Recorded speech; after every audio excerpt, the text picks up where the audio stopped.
সংখ্যালঘু থেকেও ছোট করে রাখা হয়েছে। ইসলাম ধর্মের ন্যূনতম অধিকার বাংলার মানুষকে তারা দিতে চায় না।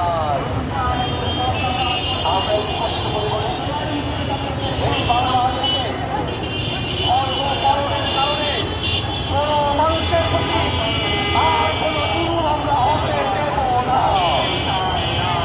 এদেশের মুসলমান, হিন্দু, বৌদ্ধ, খ্রিস্টান সকল ধর্মের মানুষ সকলে শান্তিতে বসবাস করবে।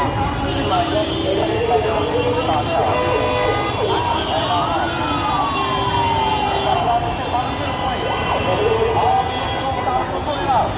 যে গণহত্যা এবং মানবতা বিরোধী অপরাধ সংঘটিত করে